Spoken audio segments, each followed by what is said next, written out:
ఓం శ్రీ మాత్రే నమః. అవును, ఆ గూఢ రహస్యం తెలియచేయడానికి సనత్కుమారులు ప్రత్యక్షమయ్యారు. భక్తులు వారిని దర్శించి మాయా, భక్తి, జ్ఞానం, వైరాగ్యం గురించి ప్రశ్నలు అడిగారు. Hello happy world, welcome back to living channel. అందరికీ నమస్కారం అండి. ఈరోజు మనం స్టార్ట్ చేస్తున్నాము దేవి భాగవతంలోని ఎపిసోడ్ 4. అయితే ఏమిటి ఈ మాయ? నిజమైన భక్తికి రూపం ఎలా ఉంటుంది? జ్ఞానం, వైరాగ్యం ఎందుకు అవసరం? తెలుసుకుందాం రండి. తల్లి పరీక్ష తర్వాత బ్రహ్మ, విష్ణు, శివుడు తల్లిని పరీక్షించగా ఆమె తన మహామాయ శక్తిని చూపించింది. ఆ తరువాత తల్లి వారికి ఆయుధాలు, ఆయా శక్తులు అంటే బ్రహ్మకి వేదాలు, సృష్టి శక్తి, విష్ణువుకి చక్రం, రక్షణా శక్తి, శివునికి త్రిశూలం, సంహార శక్తి ఇచ్చింది. అలాగే సృష్టి విభజన అమ్మ ఇలా డివైడ్ చేశారు. సృష్టి బ్రహ్మ బాధ్యత, పాలన విష్ణువు బాధ్యత, సంహారం శివుని బాధ్యతగా. అంటే జగత్తు మొత్తం ఒక సైకిల్లా తిరుగుతుంది, సృష్టి, స్థితి, లయాలతో. ఆ తరువాత మనుషులు, దేవతలు, రాక్షసులు ఎలా పుట్టారో తెలుసుకుందాం. ఫస్ట్ బ్రహ్మ తన మనస్సు నుండే కొంతమంది పుత్రులను సృష్టించాడు. వీరినే మానసాపుత్రులు లేదా ఋషులు అంటారు. ఎగ్జాంపుల్ సనత్కుమారులు, మరిచి, ఆత్రి మొదలైన వారన్నమాట. ఈ మానసాపుత్రుల వంశంలో నుంచి మిగతా మానవులు ఉద్భవించారు. దేవతలు తల్లి యొక్క సత్వశక్తి భాగం నుంచి పుట్టారు. అసురులు అంటే రాక్షసులు తల్లి యొక్క రజస, తమో శక్తుల నుంచి ఉద్భవించారు. అందుకే మనుషులలో దేవతల లక్షణాలు, అసురుల లక్షణాలు రెండూ ఉంటాయి. ఇప్పుడు భూమికి ప్రాణం ఎప్పుడు వచ్చిందో తెలుసుకుందాం. తొలుత భూమి నిర్జీవంగా ఉంది. తల్లి స్వయంగా భూమి తల్లిలో జీవశక్తిని ప్రవేశపెట్టింది, అంటే ప్రాణశక్తినిచ్చింది. తరువాత నీరు, అగ్ని, గాలి, ఆకాశం లాంటి పంచభూతాలు ఏర్పడ్డాయి. వాటి తర్వాత మొక్కలు, జంతువులు, మనుషులు ఇలా అన్ని జీవరాశులు పుట్టుకొచ్చారు. సింపుల్గా చెప్పాలి అంటే ఆదిశక్తి తన నుంచి త్రిమూర్తులకు పనులు కేటాయించడం. దాని తర్వాత బ్రహ్మ ద్వారా సృష్టి అంటే మనుషులు, దేవతలు, రాక్షసులు, భూమికి తల్లి ప్రాణం వేసింది. ఇలా మొదలైంది. సో అలాగే ఇప్పుడు సనత్కుమారులు ఎవరో చూద్దాం. పురాణాల ప్రకారం బ్రహ్మదేవునికి అనేక మంది మానసపుత్రులు ఉన్నారు. వారిలో 4 ముఖ్యులు: సనకుడు, సననందనుడు, సనాతనుడు, సనత్కుమారుడు. వీరినే సనత్కుమారులు లేదా చతురసనులు అంటారు. వీరి ప్రత్యేకతలు ఏమిటంటే నిత్య బాలకులు, బ్రహ్మచారులు, జ్ఞానయోగులు, సత్యనిష్ఠులు. అంటే నిత్య బాలకులు అంటే ఎప్పుడు చిన్న పిల్లల రూపంలోనే ఉంటారు, వయసు పెరగదు. బ్రహ్మచారులు దివ్య జ్ఞానం కోసం మాత్రమే జీవిస్తారు. తర్వాత జ్ఞానయోగులు పరమ జ్ఞానం కలిగి భక్తి, జ్ఞానం, వైరాగ్యం గురించి భక్తులకు ఉపయోగిస్తారు. అలాగే భక్తులకి చెబుతారు కూడా. సత్యనిష్ఠులు అంటే ఎప్పుడూ సత్యాన్ని మాత్రమే అనుసరిస్తారు, మాయలో పడరు. కాబట్టి సనత్కుమారులు అనేవారు బ్రహ్మ యొక్క మానసాపుత్రులు. దివ్యజ్ఞానం ఇచ్చే 4 కుమారులు.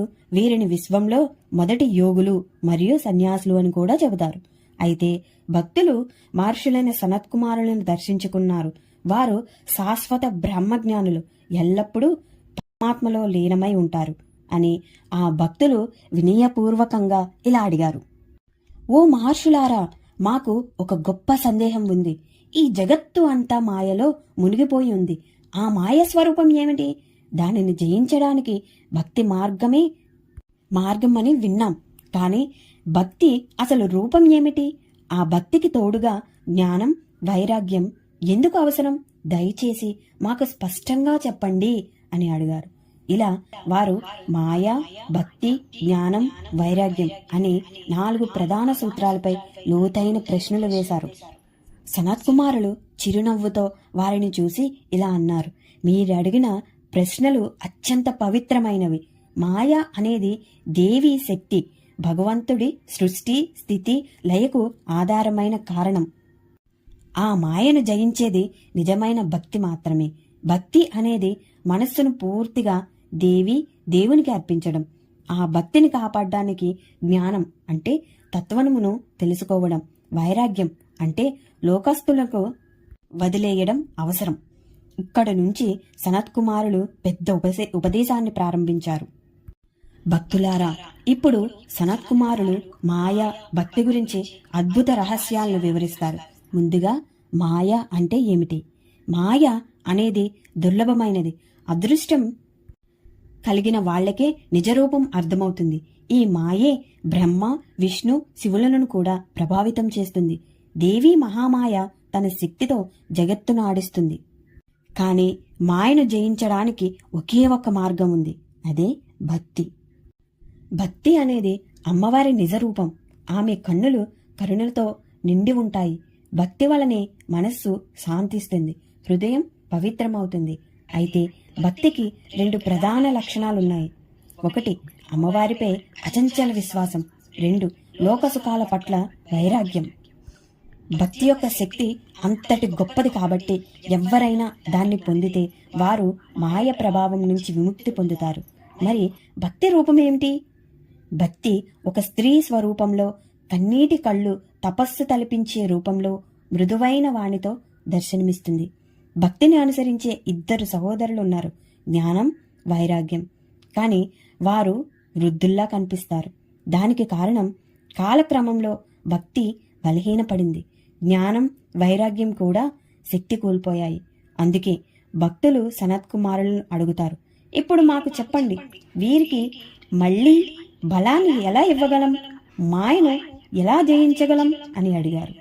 సనత్ కుమారులు భక్తులను చూసి ఇలా వివరించారు. జ్ఞానం అనేది ఆత్మస్వరూపాన్ని, దేవీ తత్వాన్ని గ్రహించడం. ఇది గ్రంథాలలో చదివి పొందేది కాదు, హృదయంలో భక్తి బలంగా పెరిగినప్పుడు కలిగేది. నిజమైన జ్ఞానం వచ్చిందంటే లోకమాయలోని తాత్కాలికమైన సుఖాలు అంతా అశాశ్వతమైనవని తెలుస్తుంది.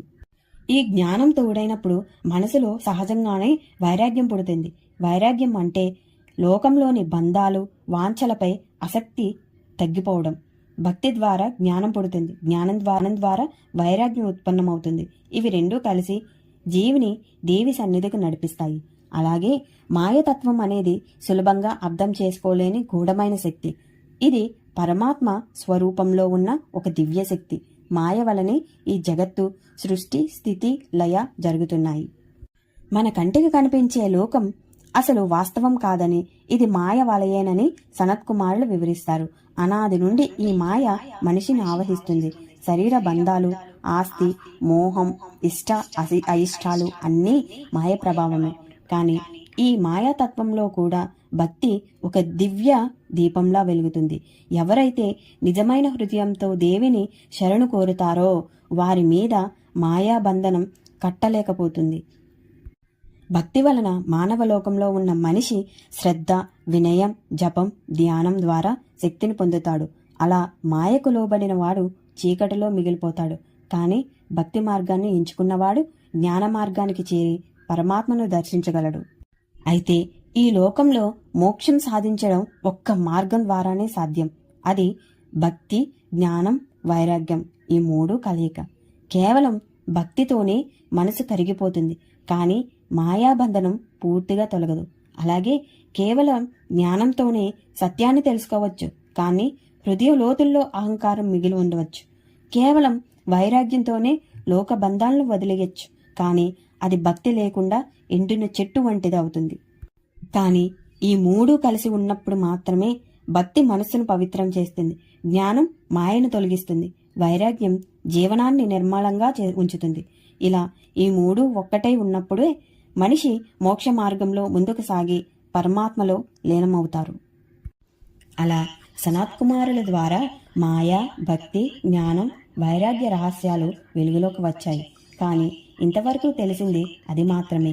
ఇంకా కాలమహిమ, త్రిమూర్తుల కర్తవ్య విభజన, మహాశక్తి ఆరాధన విధానం, తంత్ర మంత్రాల మూలం, శక్తి అవతార రహస్యాలు, ఇలా చాలా గూఢ రహస్యాలు దాగి ఉన్నాయి.